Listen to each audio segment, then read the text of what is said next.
Welcome to the only place where real, raw, and vulnerable conversations happen with IFBB bikini pros to give you an inside look at their struggles, strategies, mindset, passions, and all of life beyond the stage. This podcast is made to inspire, motivate, and remind competitors and the average gym goer that even the most extreme lifestyles and elite athletes have their ups and downs. Thank you so much for tuning in today. I'm your host, Celeste Rains-Turk, and now it's time for the Confessions of a Bikini Pro podcast.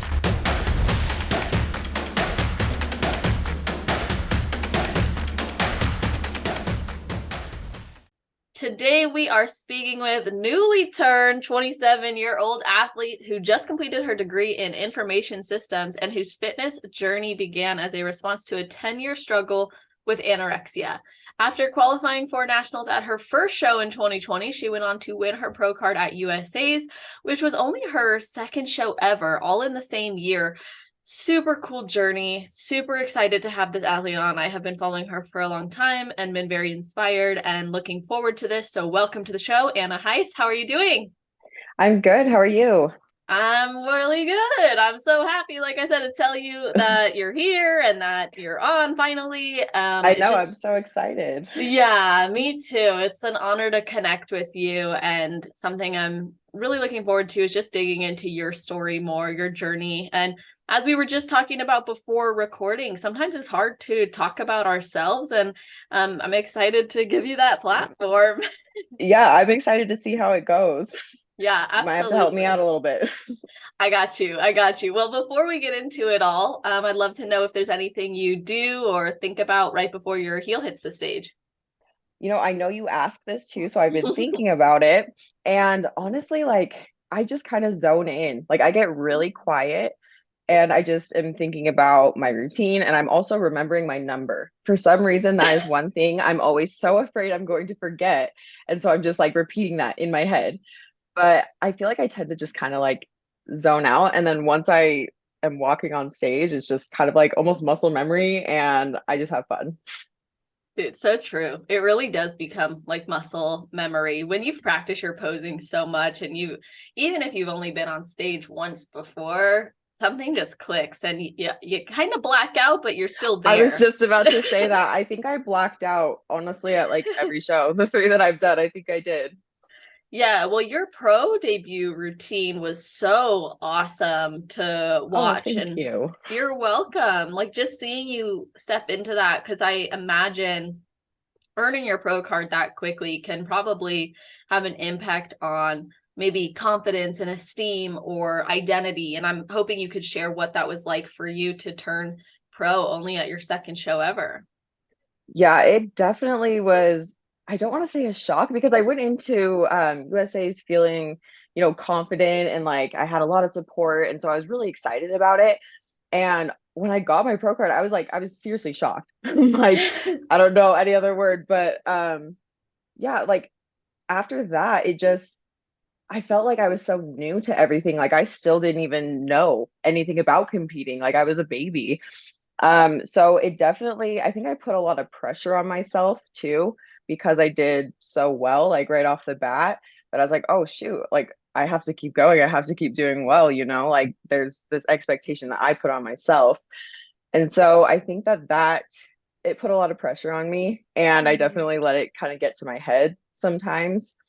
Just going up against girls that have been doing this for so long, it's hard to feel like I really belonged, but that's something that I'm working on. Yeah, well, that's something I would imagine naturally would happen given that entry into the IFBB, knowing there are girls next to you who maybe have been veterans of the sport. At the same time, I've heard a lot of people say, I deserve to be there because I earned it. I got my pro card, so I'm now in this league. But what has that been like mentally? You said you've been working on it to kind of work through that doubt or see yourself as worthy of being there. What have you been doing to support yourself with that? Oh gosh. I feel like last year has been my year of growth. And I feel like a lot of it just is self-confidence. And that's really what it came down to, is I just don't think that I had a whole lot of self-confidence in myself with competing. And just really like realizing, I'm putting in the work, I'm doing this, and like I do deserve it. And I think that was something that I just had to realize, was that I'm doing all the steps, and like I do deserve to be up there just like everyone else. So maybe for you, it's like really affirming that you earned that spot and that opportunity. Oh, for sure. Yeah. And you specifically said, or I heard you say specifically building your self-confidence in competing. So did you draw on confidence from other areas of your life? Um, yeah, I feel like I'm a pretty confident person. I'm pretty confident in myself. I'm goofy and kind of weird, but like that's what I love about myself.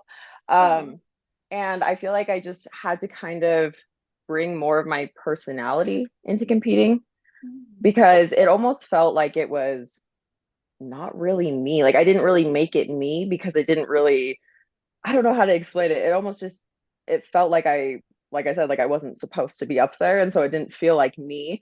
So it was just kind of like bringing my personality into competing, if that makes any sense. Definitely. Like, despite you looking very poised up there, very competent as a competitor, even at your very first show, it sounds like you felt there was a disconnect between how you presented and how you wanted to present as yourself. Yeah. And it's not even like, I'm not going to get on stage and be super goofy or anything. I'm still going to be like, poised. But I think it was just, I think it was just like the internal confidence of just knowing that I was true to myself in all of those moments. Ooh, I'm assuming that means like throughout your preps and improvement seasons and the journey to the stage. Yes, yes. And that has been quite a journey too, because I think that I got so focused on the goal that I really just like didn't even think about anything else for so long. And so I think I know how to work out. I know how to work out, I know how to diet. And I think the thing that I needed to work on was like the confidence in myself and just my abilities. And so I think working on that has really helped me. That's super awesome. And I feel like with every season as a competitor, we grow in some new way. And you shared that last year was like this major year of growth for you all around. So, what were some things that were happening or maybe coming to light for you that helped you realize, okay, now is the time to really prioritize building that confidence? So after my pro debut, which was in November of 2021, I wanted to do the show in Utah, the local pro show, Wasatch Warrior, Mhm. and that's in April. And so I was kind of just like, kind of reversed, kind of just like held on. Like I was pretty lean still, and that's just the show that I was planning on doing. So I was just kind of like holding on, like maintaining this like very lean physique, I guess. And I just like, I really wasn't happy. Like, I wasn't happy with things in my life. Like, I was very stressed with school, and like, there's just a lot of other stressors. I just gone through a breakup. Like, there's a lot going on. And it didn't feel like I was competing because I wanted to compete. It was just like something that I felt like I had to do.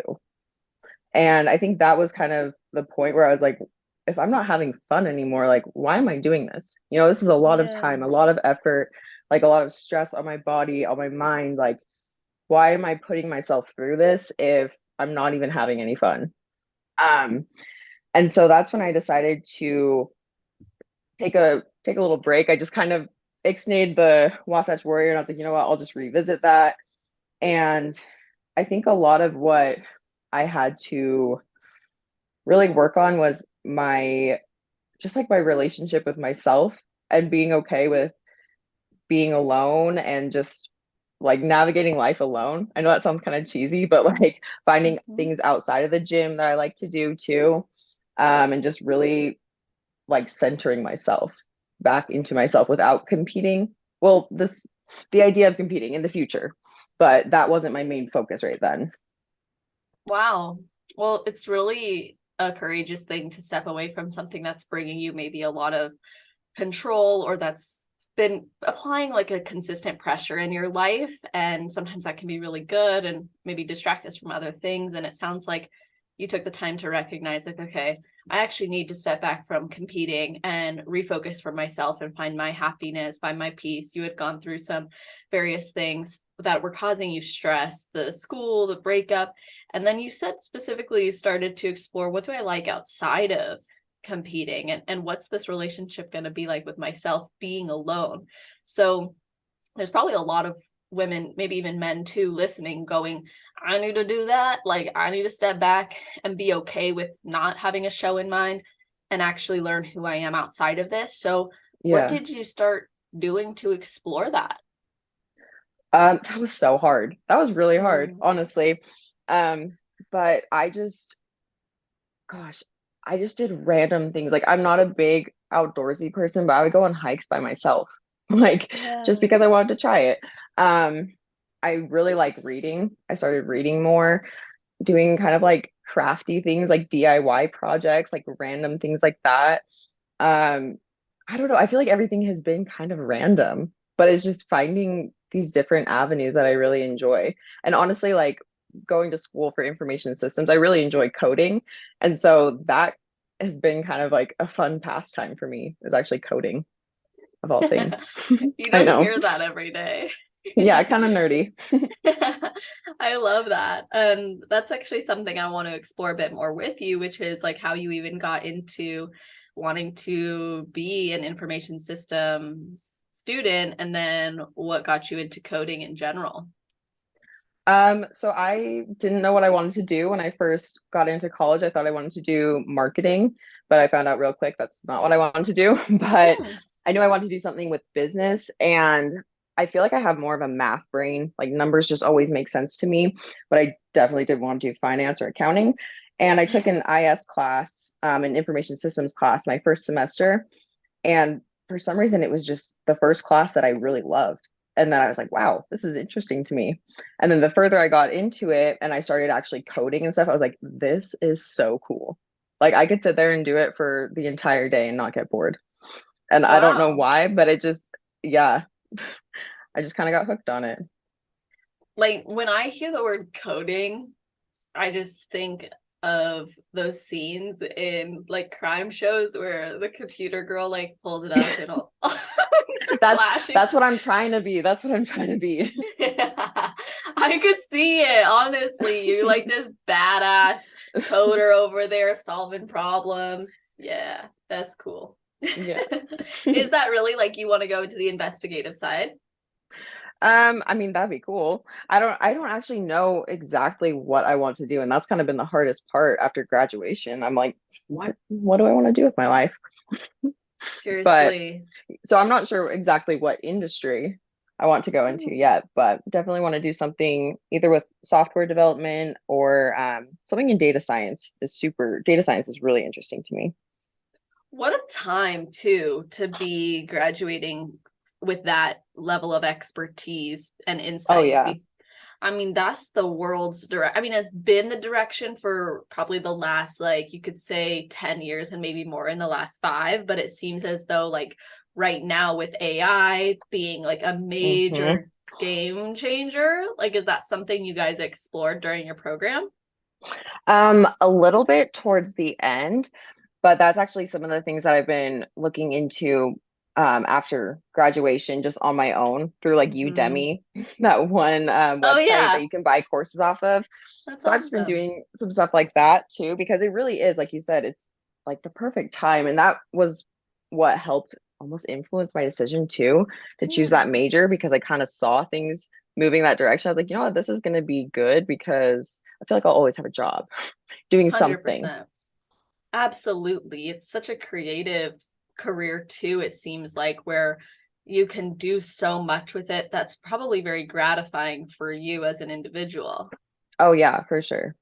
And it seems as though not just in your degree exploration, but in general, when you were trying new things for yourself, a lot of it was spending that time alone. And I think when we go through periods of isolation, I should say intentional isolation, we learn so much about ourselves.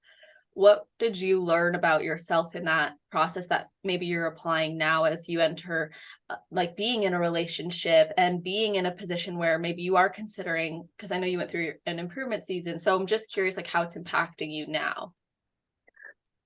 Ooh, I feel like this is going to be a very long. Sorry, will you repeat the question one more time? Yes, what are some of the things you learned in that intentional isolation and how is it impacting you Gotcha. now? For some reason, I was like thinking of it as you were saying it, and then I was like, shit, I lost it.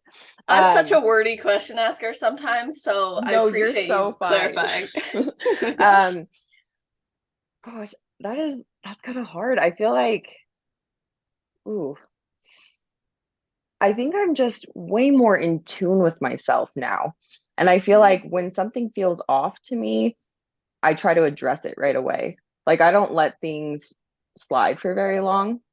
I think that that was something I used to do a lot. Like I'd be feeling anxious or like physically in pain. I pushed through a lot of physical pain too because I was just so mentally focused. And Mm. so I think one of the biggest things I've learned is just how to listen to myself and take care of myself better and really like listen to my needs, physical and mental.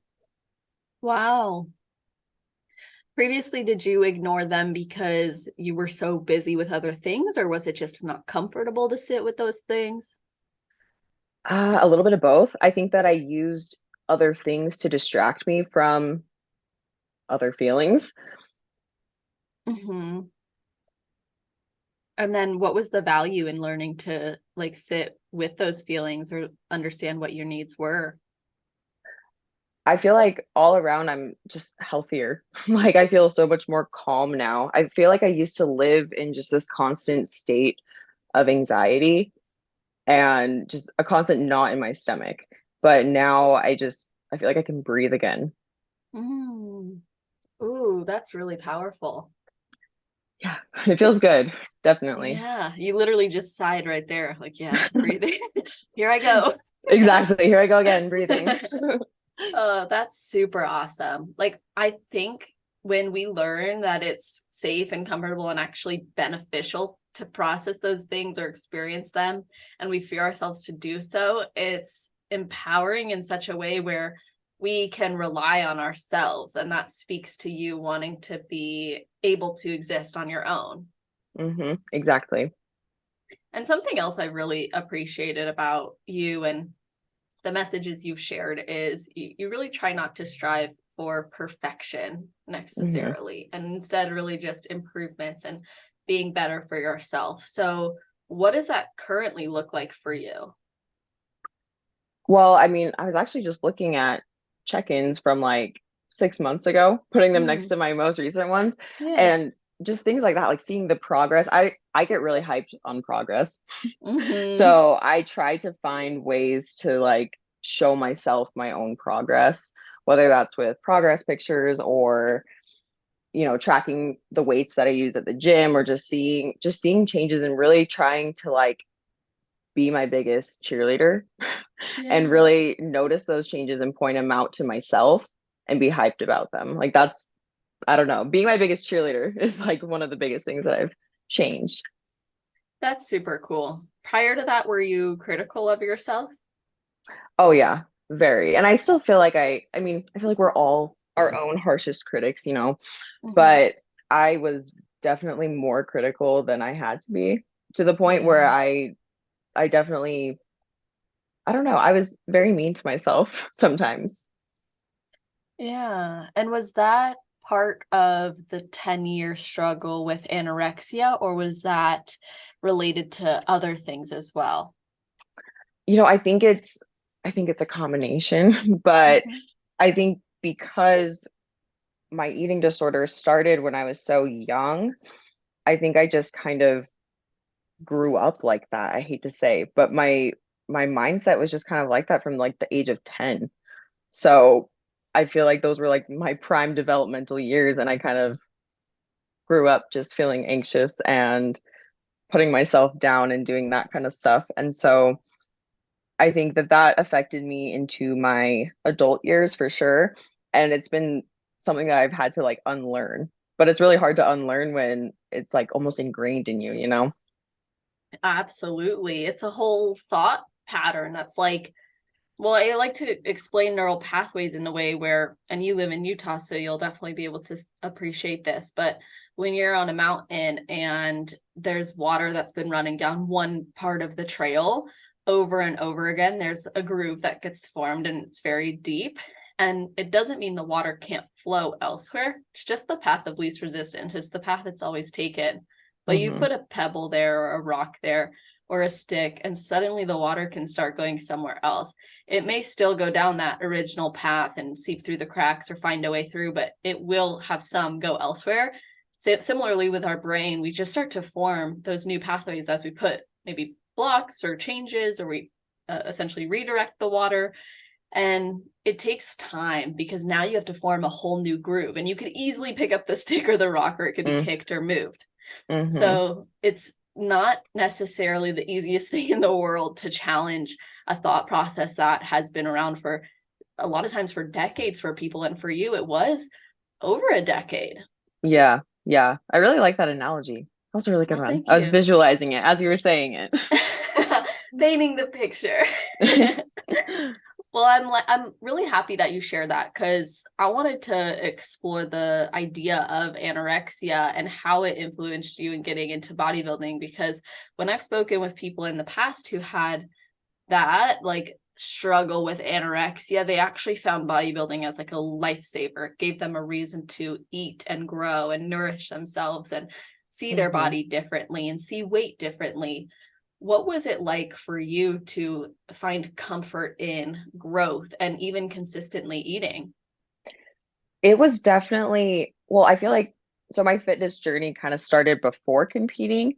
And I feel like competing, like I thought I was doing really well with like my fitness stuff, but then when I started competing, that's what really helped me, I think, the most. And like that, like you said, like that's what showed me how much I actually need to be eating for the goals that I have. And it was a lot more than I was eating. And I thought that I was eating a lot before that. And so it Mhm. just kind of showed me like, oh, my body needs this. And it really like it did help me because I saw the progress and I saw how much I was eating. I was like, wow, this is like I feel good. I feel like I look good. It definitely did help me. I think there were some moments in the beginning, especially because I think my family was super nervous for me to start prepping just because they had seen me go down that path a lot of times. Yeah. Um, and they didn't really know a whole lot about bodybuilding, but they knew that you had to diet. And that was probably the first time that I had ever been on like a strict diet after being in recovery. Mhm. And so I think a lot of people were pretty nervous about that. And there were some things at the beginning, I think, that were a little bit triggering, I guess you could say, um, just with the aspect of control and being super calculated with everything. And I think that was hard for me at first, just getting that in my head. Um, but after I got over that, I realized like, I don't know, it has been super helpful. Like after pushing through that little struggle at the beginning. Yeah, I imagine that struggle at first would be hard because it is like that initial water break essentially. And you committing to that journey, I think, speaks a lot to your courage or maybe your desire. So, what was it that made you even want to pursue bodybuilding, knowing that was maybe you didn't know, but knowing that, okay, yeah, the body was going to look different and you were going to have to change your lifestyle? Um, I honestly, it became really fun to me. Like Hmm. competing did. I just really liked it. It was a goal that I had because I think I had been working out for probably 4 years before I started prepping. And not that I was bored with it, but I just wanted a goal, I think. And that I went to a show, like a local show, and I saw it and I was like sparkly bikinis and heels and like the pretty makeup and all that stuff. And I was like, oh my gosh, I want to do it. And yeah. And so I just kind of decided to do it. And I really did have a lot of fun. And I think it's really fun to like see your body change. It's hard. And I think it was hard at first. Like my first off season was kind of hard just seeing my body change in the other way, like putting on weight. But again, that was something that I had to work through. And now I feel like I'm way more mentally strong from that. Mm. And now it's like it doesn't even phase me anymore, I guess. That is super awesome. I think that first time can be more difficult. And when you shared that you were really glad to be going into your improvement season at one point, and especially when you look back at your progress, it was like rewarding to know you did that for yourself. When you are now like going about your perhaps improvement seasons, you're considering your career in this sport, like what are you hoping to achieve in it? And how is that informing your current programming or focus? I want to make it to the Olympia stage. That is my goal. Yes, I And no want matter to how long see it you takes, up there. Let's that, go. yep, that is my goal. And so, I mean, right now I am trying to build. I really wanted to build my glutes. I feel like every bikini girl, it's delts and glutes. I had freaking massive delts on my last show. I think that they were a little overpowering. So trying to build up my glutes a little bit, but that has been my main focus is honestly glutes because my quads were pretty big. And so I'm trying to make them appear smaller. Yeah, that's literally what I'm doing as well. My coach is like, Mhm. we're not touching legs. We're only doing squats maybe every other week. And Yep. you don't even need to if you feel like pain or fatigue. And yeah, when I look at photos, I'm like, my legs, they just blow up. And my glutes are like good too. But now we really are only touching the glutes, Yeah. you know? It's crazy like what a difference too, because I mean, I used to just train and like I would hit legs all the time. And I mean, it's just crazy to see like the difference in training, like that was also Mm. kind of a shock too going into bodybuilding. Yeah, like it's not a bro split with Mm-hmm. no intention. It's your physique looks like this. Like I had one of the coaches on our team, he was saying like you're training to body build. Like you're not just training, like we're doing very specific movements for very specific reasons. So it's not just doing a lat pull down, it's considering what way you're pulling the lat pull down and Exactly. Yeah. it's so much more specific. And that's honestly like why I think I had so much, or I do have so much fun with competing in bodybuilding in general, is just because there's always something to like work on, even if it's the same thing. Like sometimes people are like, aren't you tired of training glutes like all the time? No, I actually love it because I feel like I learn something new like every time I do it, like a better way to activate my glutes or just like a different way to set up an exercise. Like I'm always kind of messing around and trying different things with the same exercises, but just to help me activate, because one of the issues that I was having last year with my back, well, I was having back issues, and then one of the issues on top of that, excuse me, was with my glute. I couldn't get my left glute to really activate. So that's been a big focus, but it's been fun to kind of be able to like learn something about myself, learn more and more. Interesting. Oh my gosh, right? It's like a always learning in this sport and then Hmm. our body's constantly changing too and like one little tweak and it's like great, now my whole program has to change or now I have Yep. to it's exciting like you said, it's intriguing, you're learning a lot. For someone like you who loves data, it's probably really satisfying in those ways too. Oh, for sure. Now, with the injury or back pain, what was going on and how did that all occur? So I actually have scoliosis, and I'm going to butcher the word spondylolisthesis. I always say it Ooh. wrong. Um, Well, I don't know how to but say it, so I can't judge. it's where I have it between it's my L4 and my L5. Like it's not between, but my vertebrae is tilted. Hmm. And so it kind of pushes into my back, which is uncomfortable. Um, and so that I've dealt with for my whole life. I guess it really kind of started bothering me in high school. And that's when I went to the doctor and they actually told me what was wrong from like x-rays and stuff.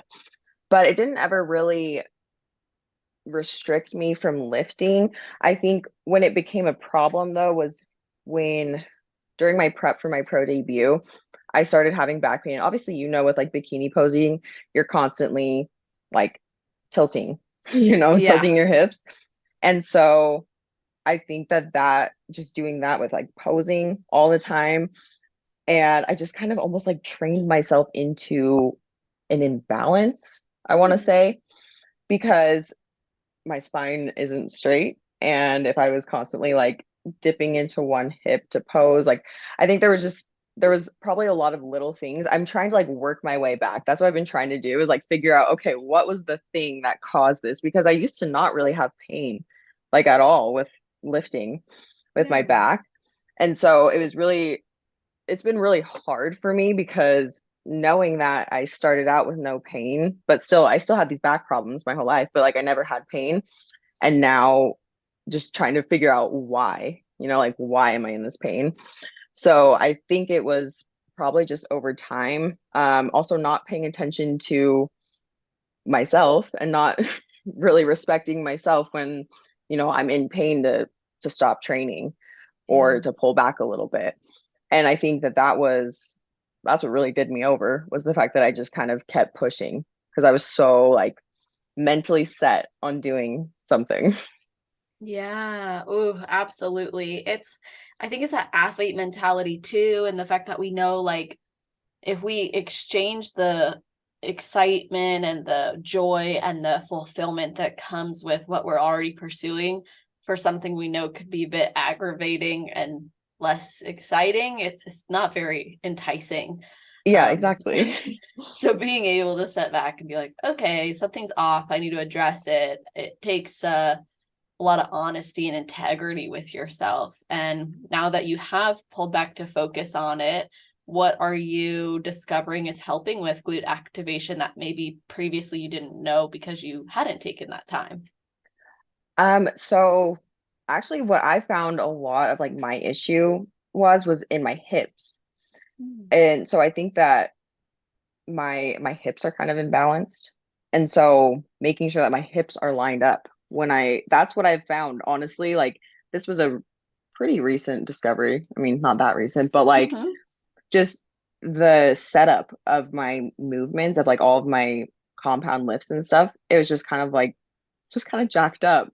And it was because I thought that I was straight, but my left hip was not lined up and was like slightly dipping. And I just like wasn't, I just didn't pay attention to it. I guess I just didn't notice it. And so now that I noticed it, I'm like, oh my gosh, there's my left glute. There we go. Wow. Yeah. So So yeah. did you notice a aesthetic difference? Oh, for sure. Definitely. Like especially in like my upper glute too, because my upper glutes were not like flat, but I wanted them bigger and I couldn't figure out why I couldn't grow them. And it was Yeah. because I couldn't properly activate it. But now we're activating it. So Mm, wow. Well, it's really great that you actually like discovered that for yourself because now obviously you can see those improvements, feel those improvements. I bet that's going to help with just overall pain management too if now things are firing more evenly. what's crazy is that once I figured that out, and now that I feel like my glutes can act, and what sounds weird is like they can activate together because I could do Yeah. single leg movements just fine and get my glutes to activate, but it was almost just like doing like a normal hip thrust, like couldn't do it. Wow. So yeah, it was really weird.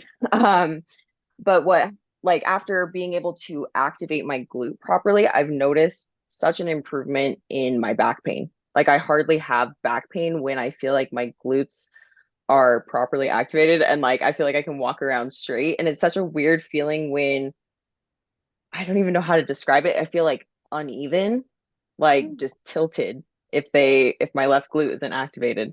I don't know if that's actually what it is, but in my head that's what I think about. And Yeah, so if I make sure of that, then my back pain improves by like so much, almost that's 100%. super awesome. I love Yeah. that.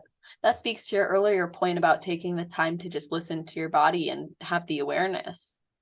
Oh yeah, because I mean I've done so many bodywork sessions, physical therapy, like done so many different things to try to fix it. And I was determined to fix it. I was determined to figure out how I could feel better.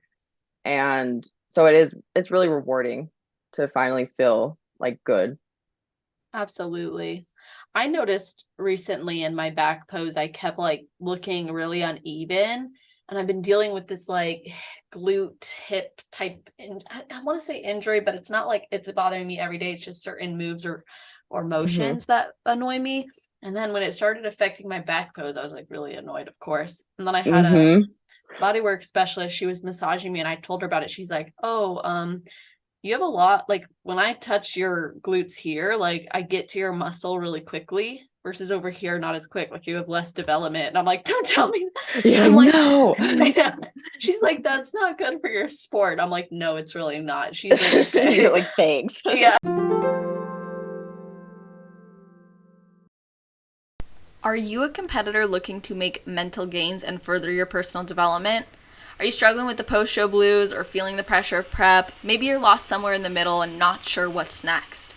If you really want to make peace with food, your body, and your goals, then I highly recommend you check out my competitor card deck, which can be found at www.celestial.fit/cards. This is a free resource for competitors, and the deck includes 3 different series. One is affirmations and I am statements, another is the thought-provoking question prompts that you could journal on or just think about, and the last deck includes action steps with specific mentorship that is going to support you in those areas of which I just mentioned. So whether you're looking to feel better in your own skin, develop a healthier relationship with food, feel more motivated, connect deeply with yourself, or really get into your mindset to bring you closer to your goals, then these cards are for you, and I would love to see you utilizing them. Again, you can visit www.celestial.fit/cards to download yours right away. Exactly. I'm like, I know I need this symmetry. So I'm like in that boat of, okay, when I hit my back pose, trying to make sure it's even, but then also like Hmm. prioritizing some of the rehab work to just retrain myself to not tilt. I was tilting my hip to one side mainly, I was finding. So I've been And working on that, yeah, that my too. back pose looked wonky too. Isn't that And it was like, annoying? it's so annoying. So annoying. You're like, I feel Especially when you straight. feel like you're straight too. Exactly. Yes. Yep. And then you look at it and it's like, what was I doing? Exactly. I'm like, this is just wrong. Yep. So, how important is it in those seasons or those times where maybe things are very challenging, whether that's injury or doubt or having to pull away when you previously thought you're going to push? How important is it in those times to really trust in your coach? Oh, so important. So important. I feel like I've trusted Shane like since I started working with him, and I swear he's had more faith in me this whole time Oh, than I have. But it's really like he's awesome. But yeah, I mean, I check in with him every week still, like ever since I started in 2019. Like that's I've awesome. only missed a couple weeks randomly, but yeah, I he's love been, that. yeah. When you say you trust him, like how could someone know they found a coach they trust? I think, well, luckily I actually work out at Dialed In Fitness, which is where Shane like works out and he works out of. Oh, Like, okay. so I have been lucky enough to be able to have some like one-on-one conversations with him. And I feel like that has really helped me build a relationship with him and like really build that trust with him too. I love that. I think that's really special actually that you get to see him consistently. And I imagine in those moments where maybe you're like, am I dialed in enough? Or Oh, am it's I so building helpful. enough? Yeah, It's I so bet. helpful. Yeah. Well, that's really good that you guys are able to connect that way. Now, are you currently like having plans to compete this year, next year? I know you said you're building.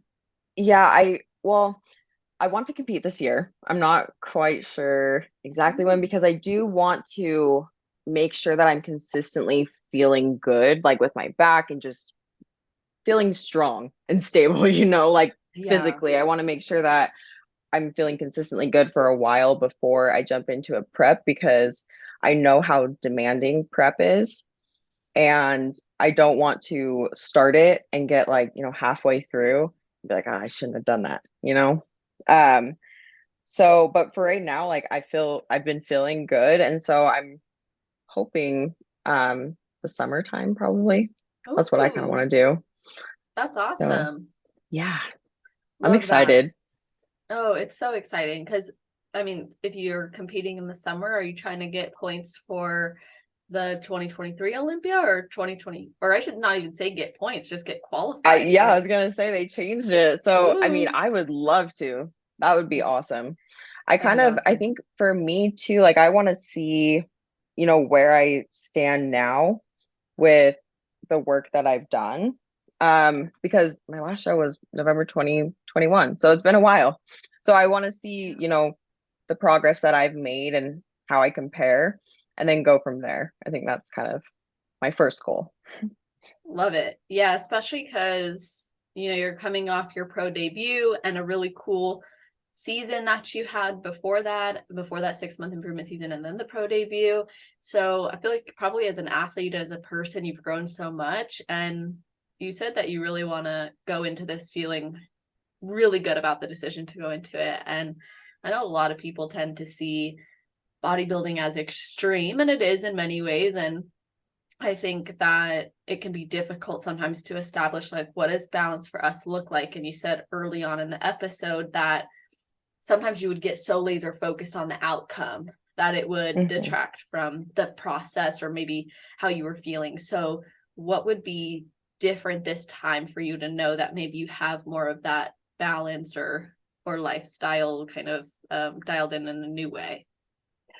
You know, I I feel like it's knowing when to turn it on and when to turn it off, or I guess turn it off a little bit, because my first off season, and I'm doing air quotes right now, Mm-hmm. because it didn't really, I mean, it was an off season and I was very diligent with everything, but I was almost to the point where it was like it's basically prep.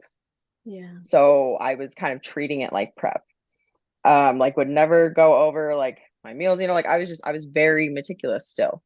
And it wasn't like a bad thing. Like, I mean, I made progress and stuff, but I think for me, like, I just I can't live like that strict all the time, or else I'll go mentally crazy. Like, I didn't Yeah. realize that until after that, until this last year when I actually let myself have more like actual balance with food and with like going out and like going on trips and just doing different things that I wouldn't normally do. And I feel like it's filled my cup so much that like I'm ready to actually jump into prep and diet. Like when I do decide that, I'll be ready to, because I've already been able to experience life. And so I feel like I kind of almost like made myself miss out on things Mhm. because I was almost like just prepping in my off season. Like I purposely like Yes. wasn't adding anything else into my life.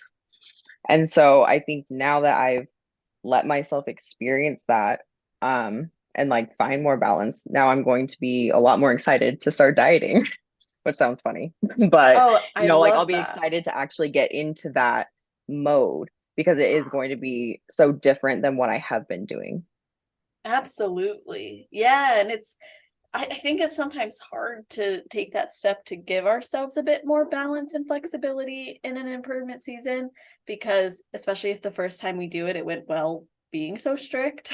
Mm-hmm. And then you're like, okay, well, maybe I shouldn't. But when you just let it go and you try something new and you realize like it's actually much more fulfilling, it's so much more restorative. And Mm-hmm. it can feel like you're missing out on certain things in life with prep because it's so dialed in and focused that it's good to have a little bit of a switch. It doesn't mean we're like totally off, like you said, like you're still executing, but to never let yourself exist outside of a prep mentality is actually quite limiting because there's so much more to life than prep. Oh, 100%. And I think that that was something I came to realize finally.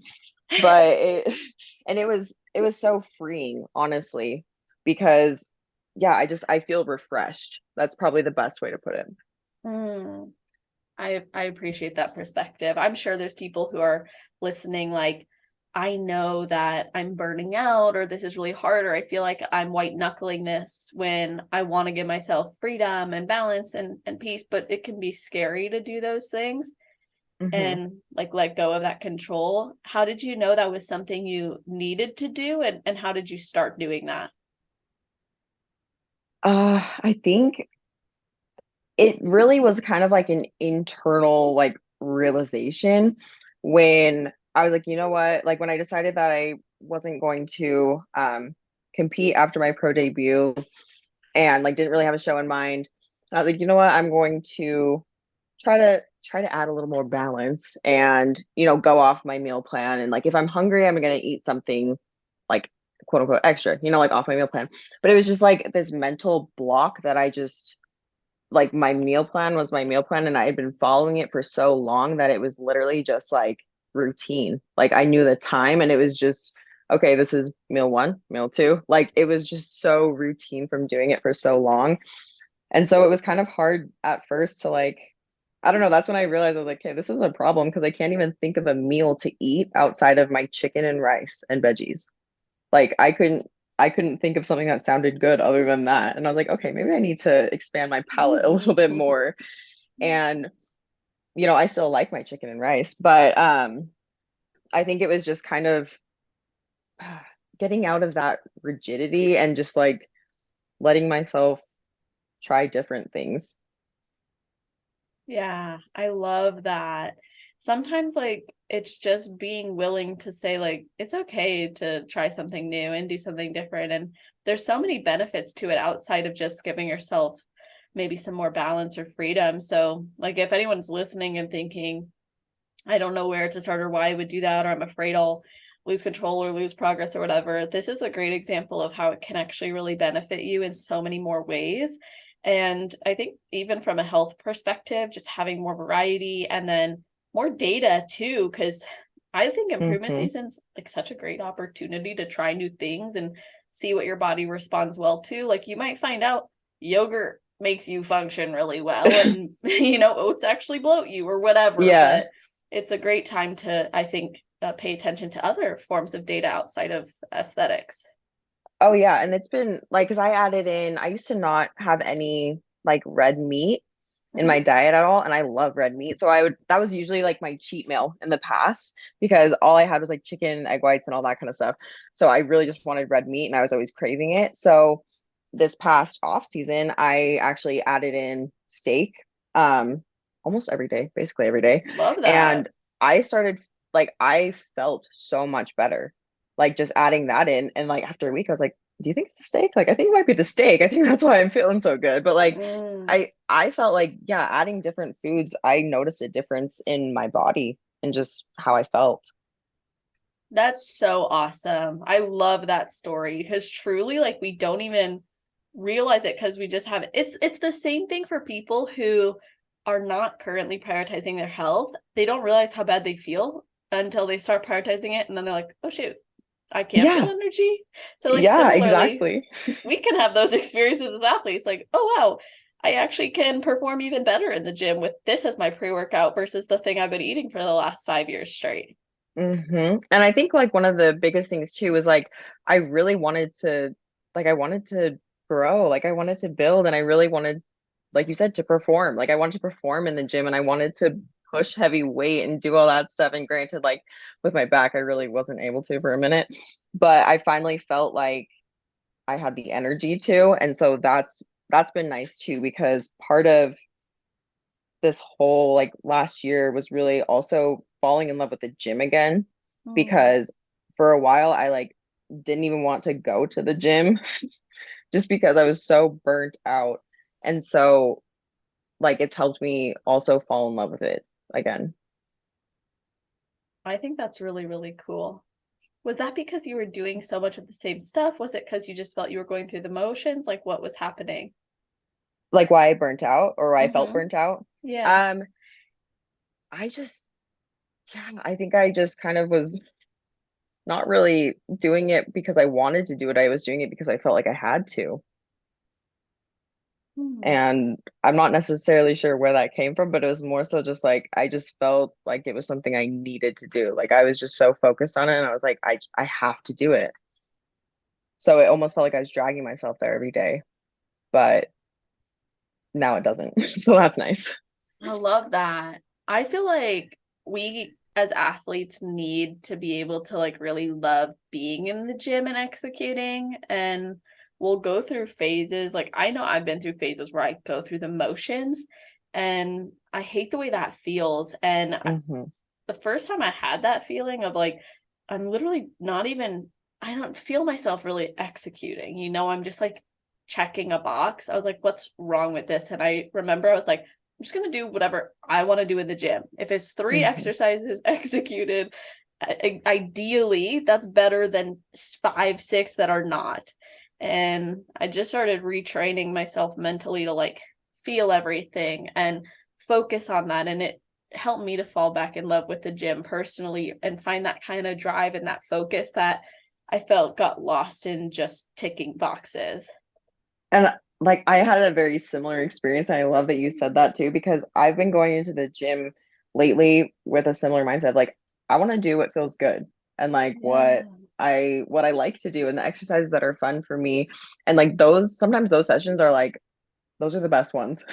And it just Yes. ends my whole day and I'm like, okay, here we go. I feel Right? ready.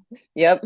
Yeah, it's like a whenever I go out of town and I try a new gym or something, I get to treat it like a playground almost. Mm-hmm. And it's so cool. Like, obviously, okay, I'm hitting glutes today or whatever, but you see a really sweet upper body machine that you've never used, and you're like, I need to try it. Yeah. And it's really fun. Like, it just reminds you, I think, of like that joy and that excitement that comes with this outside of the progress we see months later or the day-to-day endorphin rush after. It's like it gets us in that moment.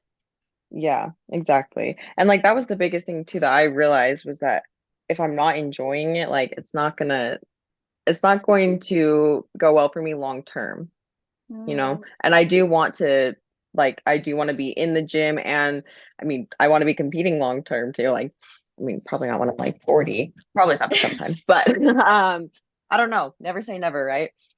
Um, That's right. but I yeah, I just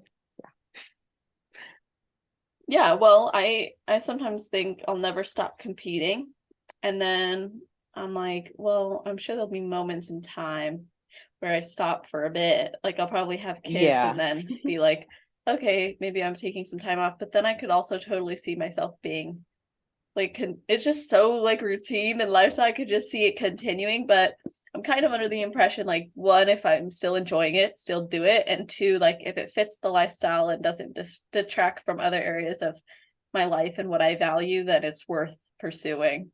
exactly. Yeah. No, I agree for sure. So I got a random question before I get into your best advice. Yes. I'm like totally obsessed with your skin. It's so beautiful. Like Thank you. Oh my you're gosh. welcome. You're welcome. You're like always glowing in all your photos, and you have this very natural beauty, and I'm like, how does she do that? Like how does I'm she blushing right just now. Thank you. You're welcome. So I was wondering if you have like a routine or something you do to just support your skin and hair health, if that's always been a blessing for you or if you've had to work at it. You know what? I actually never had acne like growing up, but I was also on birth control for like Mm. probably like I don't even know how long, a long time. But I just got off of it in August, like last Oh, August. And so after that, my skin started kind of freaking out a little bit. I bet. The first time in like forever, and I was like, what do I do? But I actually started more of a skincare regimen, but I started using tretinoin, which is like a retinol. Oh, I've And heard that really for good me, things. yeah, that for me is what I think has made the biggest difference with like my skin texture and that overall like glowy look. Hmm. And it's just, yeah, I feel like that's been the game changer. It did make me break out super bad at first. I think Oh, good to know. it's called like what is it called? It's like your skin like purges. I think it's called like a certain I don't even know. But yeah, it definitely made me break out for a hot minute, pretty bad, but I guess that's normal and then it goes away. So, I will take the purge yeah, for it's honestly so worth it. That's why I didn't use it for a while because I had a dermatologist recommend it years ago and I was like, no, if it's gonna make me break out, like I don't want that. how dare I have a pimple? But it's seriously so worth it for I've heard sure. really good things, and lately I've seen it a lot, and I believe it needs to be prescribed, right? Yeah, it does. I got it from my dermatologist and she actually prescribed it. I guess it's an acne medication, like a topical Oh, medication. They use it for acne, but it has like other benefits too. But so that's why they originally prescribed it for me. But then I found out all the other great things about it. for real. Yeah, I every woman I think I've asked about their glowing, beautifully toned skin says tretinoin or some sort of retinol. Yep. It's true. I didn't want to believe it until I started using it. And I was like, yep, that's the secret sauce. They say anything that you do with your skincare needs to be followed up by sunscreen as well. Do Oh you do yes, Steph. that? I have like a whole like in the morning I cleanse and then I have my vitamin C serum and my moisturizer and then my sunscreen. At night I do my tretinoin. Okay, I'm on the right track because I do a cleanse and then a vitamin C serum, which always smells good. Yes, Um, and they feel so good. it feels so, I think I sometimes overdo it because of how dewy it feels. Yep. Get a little dropper happy. I do that too. Yeah, I definitely have. I'm like, I don't need this much. I'm like, if it's like wet, it's too much. But it's No. fine. And then I like coat myself in, I become like a slug with like lotion, like base Hmm. lotion. And then I'll put the sunscreen on. But I've been good about that. And I find like it's helped with toning sometimes, but my nighttime routine it just kind of varies based on what my skin is doing at the time. But I'm gonna look into a dermatologist and talk about tretinoin with them just because I've seen so many amazing results from it. So I appreciate you saying that. Yeah, of course. It's so worth it. And the secret's out. So now we all know. Yep. And no, but for real, that's awesome. And before I ask you for your best advice, is there anything I didn't ask you that I should have? Not that I can think of. I feel like we Okay. talked about some good stuff. We did. I know we really just flowed, and I really enjoyed this conversation. And I like to wrap it up by asking for best advice for anyone who hasn't competed yet but would like to, and then your best advice for someone on their road to pro. Ooh. I feel like the first piece of advice kind of goes for both, but I feel like it really is just like have fun with it. Because like well, I guess that goes for yeah, that goes for both, right? Yeah. Um, to kind of have fun with it because it's like it is such a fun time. And I remember my first show and my second show, I felt like were super fun because I tried to have fun at them and it was a fun environment and I kind of made it fun in my head. And I think my last show I was super stressed and it wasn't as fun for me. And so I think that's like the thing that I know for myself that I need to do and probably the best advice that I could give to anyone is just make sure that you're having fun with it. Hmm, I love that. So that's for both? Yeah, I feel like that was kind of lame. I need to add like another No, one. I'm not asking because I don't think it's lame at all. I think it's simple and good. It's a nice reminder because sometimes we just get lost in it. Yeah, I think that's what really I needed to remember for myself is to like to have fun with it because there's more to it than just winning or just getting on stage, like there's way more to it and you have to be able to have fun with it. Yeah, definitely. Well, I appreciate that advice. And I want people to be able to connect with you and follow your journey moving forward. So, how can they do that? My Instagram is anban2 and then I do have a TikTok that I believe it's anban2 as well. Might be Anna Awesome. Heise. I should probably know that. Well, I don't really post on TikTok anymore. That was kind of okay. like a phase, but I'm going to start doing it again. That's my goal. Okay, cool. Well, I'm sure by the time this podcast is live, you'll have posted many more TikToks. So, Yes. yes, it'll be like your motivator. Yes, Um, exactly. Now I have to do it. because you said it. Although TikTok's like a phase for me too. If I get inspired to make a video, I'll like put it there, but it's kind of just for fun for me. Yeah, I almost like TikTok more than Instagram sometimes. Don't I say think. that. Instagram's No, listening. Don't Oh say no. that. I'm just kidding. I'm not gonna say delete that part. Alrighty, girl. Well, I appreciate you so much for coming on. I'll put all that in the show notes page. And to everybody listening, that's always on celestial.fit/podcast. Not only will you see the ways that you can connect with Anna, but you're also going to see a full breakdown of this episode, including a summary, a whole bulleted list of the topics that we covered, as well as episode timestamps. So when you're sharing this with friends and teammates, you can tell them exactly what to look forward to. And of course, you guys rating it, reviewing the show, and sharing it and tagging us as you listen goes a long way. It's super rewarding for me as a host, but especially for the athletes to know that their story was heard and that you appreciated it. So I always love that. And thank you guys for doing that. And I hope you all have an amazing rest of your day, night, or morning, wherever you are in the world while you're listening to this episode. Just make it awesome.